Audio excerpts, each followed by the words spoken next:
Hi there. Could you perhaps remember when you were like, 10 years old and your teacher stepped into the classroom and suggested you to go to a museum for a visit the next day? I do really remember it because I really got a shock. And then we went to that museum. I had to stand and look at old stones for a couple of hours. She wanted to show us the Stone Ages.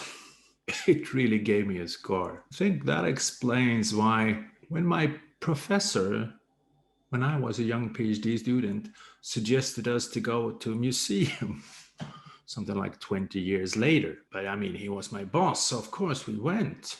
If I remember correctly, we were in Zurich, Switzerland, and he brought me to something like the Bundesländer Museum. And then he said, "What do you see?"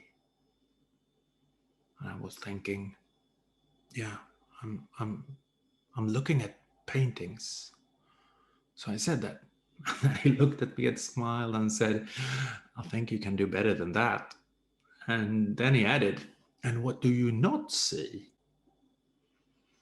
And then after a while, I actually started to look at the paint. And then we ended up talking about the financial industry and how come we have so many big financial companies in Switzerland, because that has an historical reason. And I think it changed a bit my opinion of going to museums. Several years, he actually sent me all over the globe to look at museums. In Mexico City, we went to the Anthropology Museum and looked at the old history of Mexico. And I learned something there. I learned that economy doesn't come because of good thinkers. It's actually the other way around. Good thinkers become out of good economy. And then if you have good thinkers, you can actually make better economy. That was a great lesson. And I also remember in Taipei where they have an extremely interesting historical museum, which is only just a tremendously big room with two timelines. And you can walk on these timelines. There's a European timeline and then there's a Chinese timeline.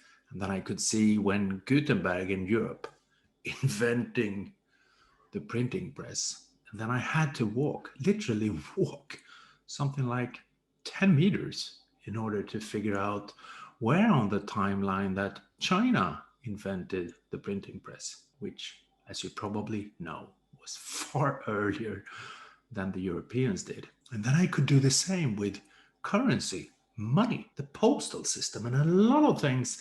And yeah, it gave me a rather good physical experience of the Chinese economy is growing, coming back. I also remember when we once went to Louvre, where you find Mona Lisa in Paris and actually rehang all the paintings. Now, we didn't do it literally, we did it mentally. We actually skipped all the kind of genres that painters were sorted in and instead tried to figure out the history of the economic development in Europe just by looking at what the paintings actually did show. And I think it was that time I learned what bankruptcy actually is. Bankruptcy comes from the Italian language. It means banco rotto, and literally it means destroying a table physically. Because at that point in time, I mean, the Middle Ages, if you wanted to run a business in the big square, you were supposed to follow the rules.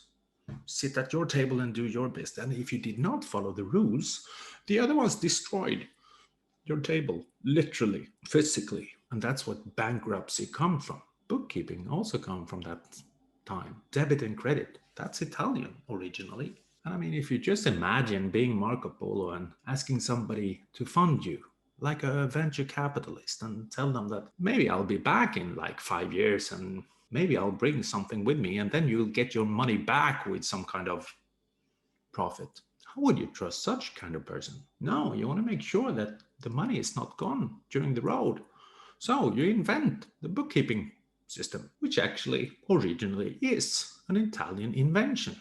And all these ideas gradually got stuck in my head. And I think it was that reason I went to Washington just some years ago in order to visit the Moonlander, because it is literally possible to visit it at the Smithsonian Air and Space Museum. I really suggest you to do it. Maybe you've heard, but there's a lot of talking about how computer power is to be seen, and It's a constant saying that we have a moon lander in our pocket, meaning the computer power in your cell phone nowadays is just as strong as the computer power they once had when they traveled all to the moon. It's actually not really true. It's more like a supercomputer nowadays, but I wanted to go there to knock on it and get a physical feeling of what does actually computer power mean? And then I came to the conclusion that, wow, we're not even close to utilizing all the power we have in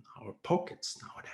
And then perhaps if you get the chance to visit my country in my own hometown, Stockholm, for a tourist visit or whatever, sometime in the future, I suggest you not only look for the Vasaschiff and where the Nobel Festivals is, but also try the Technical Museum.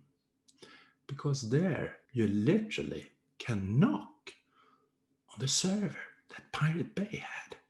You know, one of these actors, jointly with Kazan, Napster, and all the other ones, fundamentally changed a whole industrial landscape not that many years ago. You could literally go there and knock on it. And the funny thing is, I brought a couple of people there, actually several hundreds of people so far.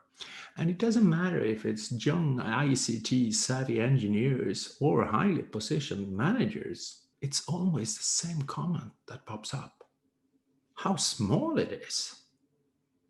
Yeah, that server is really small, but nowadays, such kind of server is actually smaller.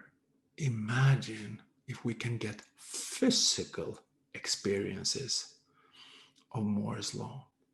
You know, the ones everyone talk about and we can quote and draw a picture of, like a graph or something. Then I think we'll get some better kind of understanding on what actually is ongoing. It's a tremendously big difference learning something with our head or learning it with the body. And perhaps you can help me on this idea. Could it even be possible to figure out a way so we actually can eat Moore's Law and smell it? Taste and smell is one of the strongest senses we have. I mean, Christianity has made that pretty well. Every Sunday, you more or less eat the message, right? And that's obviously got stuck in a lot of people on the globe. So imagine if we could do something similar with Moore's Law.